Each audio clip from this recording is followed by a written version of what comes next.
बिस्मिल्लाहिर्रहमानिर्रहीम, अस्सलाम वालेकुम। मैं गौहर भट्ट सियासत के प्लेटफार्म से आपकी खिदमत में हाजिर हूँ। पंजाबी के एक बड़े ही मारूफ शायर गुजरे हैं, उस्ताद दामन उनका नाम था, और उनका एक शेर है कि साडे मुल्क दियाँ मौजां ही मौजां जिधर वेखो फौजां ही फौजां। ये जो शेर है ये मुझे याद आया आज, और ये शेर मुझे इसलिए याद आया कि दो बातों की वजह से याद आया। एक बात तो ये है कि ट्विटर के ऊपर, सोशल मीडिया के ऊपर एक नोटिफिकेशन जो है वो बहुत तेज़ी के साथ वायरल हुआ है, और उस हवाले से याद आया। और दूसरा, आज एक रिपोर्ट आई है दुनिया भर में आज़ादी सहाफ़त के जो हालात हैं उस हवाले से, तो उसमें इमरान खान को आज़ादी सहाफ़त पर या सहाफ़त पर, जर्नलिज़म पर हमलावर करार दिया गया। उन्हें कहा गया कि वो प्रीडेटर हैं, वो हमलावर हैं हुए हैं जर्नलिज़म के ऊपर पाकिस्तान के अंदर। उसकी डिटेल में बाद में जाऊँगा, पहले मैं आपको इस नोटिफिकेशन के बारे में बात कर लूँ। नादरा, जो कि ज़ाहिर है national database and registration authority है, ये शनाख्ती कार्ड बनाने वाली, जहाँ से आपको शनाख्ती कार्ड वगैरह मिलते हैं, ये अथॉरिटी जो है इसका क़याम परवेज़ मुशर्रफ साहब के दौर में हुआ था, और बड़ा अच्छा इक़दाम था कि जो भी पाकिस्तान के शहरी हैं उनका मुकम्मल रिकॉर्ड होना चाहिए। उनके पास एक उनकी फैमिली कितने लोग हैं, उनके बाप कौन थे, उनके दादा कौन थे पाकिस्तान में, कुल तादाद पता करनी हो बड़े आराम से, इस तरह से पता चल सकती है, और चीज़ें जो हैं वो बेहतर हैं। ये एक बड़ा अच्छा इक़दाम था। ये अमेरिकन फंडिंग के साथ इसको शुरू किया गया था, और फिर वो ज़ाहिर चल रहा है और बड़े अच्छे तरीके से काम कर रहा है। लेकिन ये जो नोटिफिकेशन है इसमें कोई तकरीबन 12 लोगों के तबादले हैं, उसका यानी अहकाम है, हुक्म है कि इनको तब्दील कर दिया गया है। लेकिन 12 लोगों में से जो 9 लोग हैं वो हैं रिटायर्ड फ़ौजी। अब ये रिटायर्ड फ़ौजी भी छोटे मोटे फ़ौजी नहीं है, वो कर्नल है, कोई ब्रिगेडियर है, उसमें दो तो ब्रिगेडियर हैं, एक फुल कर्नल है, और बाकी सारे लेफ्टिनेंट कर्नल हैं रिटायर्ड। नादरा जो है ये एक सिविलियन अदारा है, और इस अदारे के अंदर जो काम है करने वाला वो बहुत सारे काम है। ज़ाहिर एक अदारा है, उसके अंदर डिसिप्लिन के मैटर्स भी हैं, सिक्योरिटी के मैटर्स भी हैं, IT से रिलेटेड बराह रास्त ये अदारा है, और इसमें जो मैनेजमेंट के से रिलेटेड भी बहुत सारी चीज़ें हैं। लेकिन अगर अहम तरीन ओहदों के ऊपर 12 में से 9 लोग रिटायर्ड फ़ौजी हैं, तो पाकिस्तान जैसे मुल्क के अंदर सवाल उठते हैं, और बहुत सारे लोग जो हैं इस पर सवाल कर रहे हैं। और ये शेर जो मुझे याद आया था, ये उन्हीं सवालों की जो है ना, मतलब जो उठाए जा रहे हैं उसके जवाब में मुझे याद आया था। लेकिन पाकिस्तान जो है उसके अंदर सरकारी महकमों के अंदर भी जो कि लोग हमारे पाक आर्मी से रिटायर हो जाते हैं उनके लिए भर्तियाँ हैं। ये जो लोग प्राइवेट अदारे हैं, ख़ास तौर पे ये हाउसिंग स्कीमों वाले, ये अपने मलक रियाज साहब, तो फिर आपको पता है ना, जेड़ा जज रिटायर हुए, जेड़ा जर्नैल रिटायर्ड हुए, उनके लिए नौकरी बाकायदा वहाँ पर मौजूद होती है। वो इश्तिहार देते हैं कि कोई मेजर जनरल रिटायर्ड आया, कोई लेफ्टिनेंट जनरल रिटायर्ड आया, कोई साबिक जज है हाई कोर्ट का, सुप्रीम कोर्ट का, तो आओ साढ़े को नौकरी है। लाखों रुपए की नौकरियाँ उनको मिल जाती हैं। लेकिन इस पर सवाल बहुत ज़्यादा उठते हैं। उसकी वजह यह है कि जब आप ऐसे एक टाइम, यानी आपने 30 साल 35 साल अपने सर्विसेज दी, कौम को सर्विसेज दे दी, और उसके बाद ज़ाहिर है उस दौरान जो भी आपके पर्क्स एंड प्रिविलेजेस थे और राइटफुल थे, उसमें कोई मतलब उस पर इतराज़ नहीं है, वो आपने हासिल किए। आपको एक माकूल आमदनी जो है वो उसके बाद मिल रही है आपकी पेंशन की सूरत में, तो इसके बावजूद जो है वो आप फिर किसी और जॉब की तरफ चले जाते हैं, जो कि सिविलियंस के बारे में कहा जाता है कि उनका हक है। अब सारी अहम पोस्टों के ऊपर अगर इन 2 अदारों के लोग बैठे होंगे तो फिर सवाल उठते हैं, और ख़ास तौर पे तब उठते हैं जब पाकिस्तान के अंदर ये कहा जाए कि यहाँ पर असल हुक्मरान जो हैं वो कुछ और लोग हैं, और जाहिर है इसी इदारे की तरफ इशारा किया जाता है, बाकायदा लोग नाम लेते हैं। अब तो हालत ये हो गई है कि लोग जो हैं बाकायदा मतलब डरते डरते कोई नहीं है, चाके ले गए लोग आते। मतलब ये एक, मैंने उस वाक़े को रिपोर्ट तो नहीं किया, एक क्लिफ्टन कराची में एक वाक़या हुआ है, तो जिस तरह से लोग वहाँ पर लगे हुए हैं वो एक मंज़र है। और बाहर उसकी तरफ मैं नहीं जाता, वो एक बात और तरफ निकल जाएगी।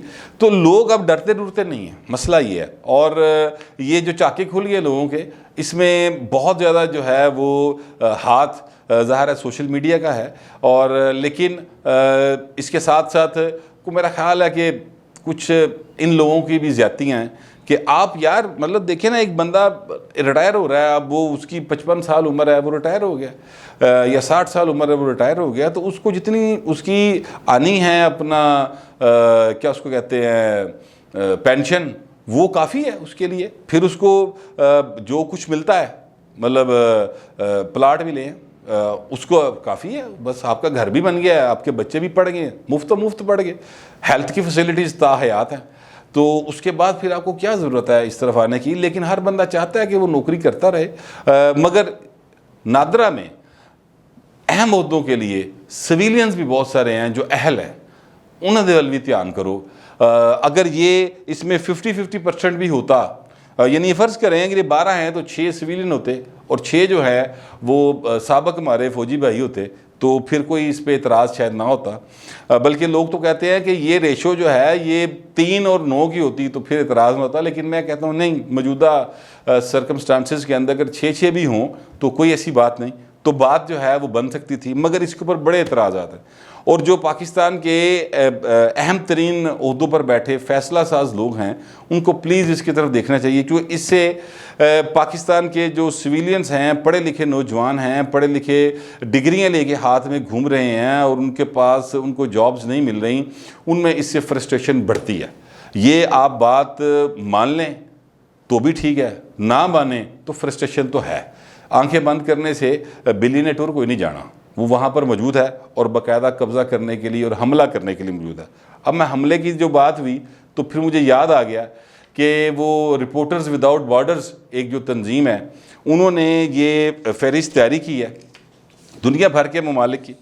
उसमें 37 ऐसे मुल्क उन्होंने कहे हैं जिसके हुक्मरानों को उन्होंने कहा है कि वो सहाफ़त के ऊपर हमलावर हुए हैं और वो हमला करते हैं बाकायदा तौर पर। उसमें से 10 ऐसे हैं जो मुस्लिम ममालिक हैं और 10 में पाकिस्तान का नाम भी है। इमरान खान साहब का उन्होंने नाम बाकायदा तौर पर लिखा है कि ये जो हैं ये प्रेडेटर हैं, ये तब से प्रेडेटर हैं। मैं आपको थोड़ा सा उनका बता देता हूँ। Prime minister of Pakistan since 18 August 2018 predator since taking office, यानी जिस दिन से उन्होंने प्राइम मिनिस्टर का ऑफिस संभाला है उस दिन से वो सहाफ़त के ऊपर हमलावर है। ये इस बात का मतलब है। इसमें फिर तफसील में आगे जाएं तो उन्होंने पाकिस्तान के अंदर एक डीप स्टेट जिसका बहुत ज़्यादा रोना पिटना प्यार रहता हर वेले, वो उसको बड़ी खुल के वजाहत के साथ बयान किया। ये रिपोर्ट बहुत सारे लोगों के पास अवेलेबल है, आप पढ़ भी सकते हैं।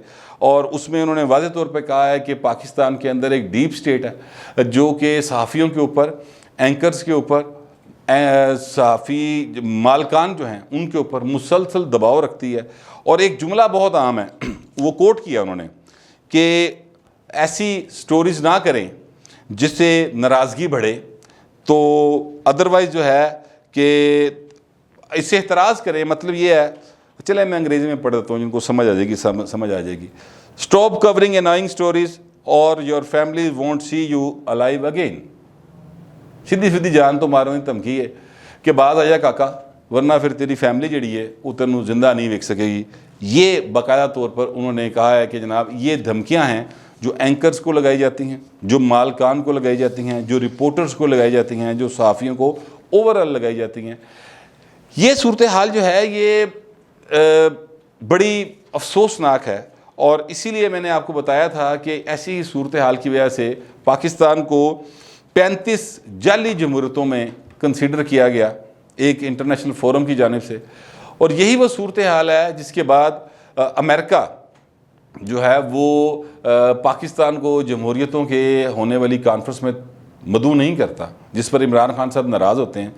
और इमरान खान की हुकूमत के अंदर ये सारा कुछ हो रहा है, जबकि सच्ची बात तो ये है कि इमरान खान जो हैं वो मीडिया की ही पैदावार है।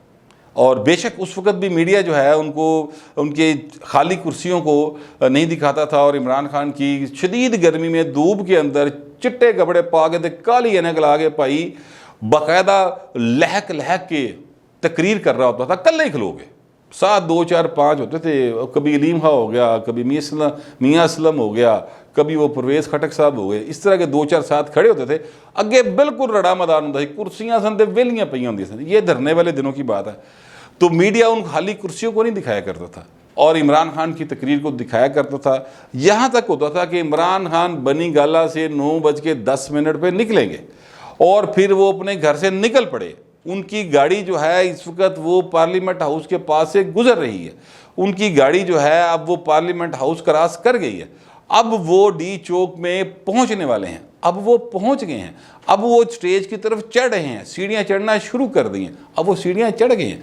यानी ऐसे रिपोर्टिंग की गई जैसे कि कोई बहुत बड़ा मुकाबला जो है वो होने जा रहा है, और इस तरह की रिपोर्टिंग की गई। और ये तब भी, मैं आपको बड़े जिम्मेदारी के साथ ये बात कह रहा हूँ, ये तब भी उस डीप स्टेट के ऑर्डर के ऊपर की जाती थी रिपोर्टिंग। अगर जो नून लीग का दौर था, लेकिन ये बाकायदा तौर पर उधर से ऑर्डर्स आते थे कि जनाब आपने ये काम करना है, और फिर ये काम किया जाता था, ये काम होता था। और उसके नतीजे में इमरान खान साहब जो हैं वो फिर बहुत बड़े लीडर बन गए। वो फिर पता चला कि जनाब खान साहब जो हैं वो तो पूरी कौम के हीरो हैं। 92 का वर्ल्ड कप नहीं जीता उन्होंने, तो जनाब कश्मीर फतह कर लिया सी। और फिर नौजवानों में एक तहरीक पैदा हुई। जाहिर है नौजवान बेरोज़गारी और दोनों पार्टीज़ की तरफ से पहले ही एक किस्म के मायूसी का शिकार थे, तो बड़ी आइडियल सूरत हाल बनी। और आइडियल सूरत हाल में इमरान खान आए, और आते ही जब उन्होंने हल्फ उठाया, उसके बाद से फौरी तौर पर मीडिया को काबू करने के लिए उन्होंने अपनी कोशिशें शुरू कर दी। और उन्हीं कोशिशों का एक आजकल बड़ा वाज़ेह सबूत जो है वो ये है कि पंजाब असम्बली के अंदर स्पीकर पंजाब असम्बली के कहने पर और इस हुकूमत के कहने के ऊपर एक बिल पास किया गया, और उस बिल के अंदर बाकायदा तौर पर सहाफ़ियों के लिए सज़ाएँ जो हैं वो मंजूर कर ली गई हैं कि जनाब आप अगर कोई ऐसी खबर लगाएंगे जिससे असम्बली के मेंबर्स का इस्तेहकाक मजरू होता होगा और वो बंदा आपको सज़ा देना चाहे तो वो सज़ा दे देगा आपको। 3 से 6 माह के लिए सहाफ़ी अंदर चला जाएगा। इस पर बाकायदा तौर पर लाहौर के अंदर एक मूवमेंट जारी है, और इसी तरह की कोशिशें जो हैं वो की जा रही हैं सहाफ़ियों को मुकम्मल तौर पर दबाने की। और उनके जो भी बोल रहे हैं, जो चंद बोल रहे हैं, चंद एक ही हैं।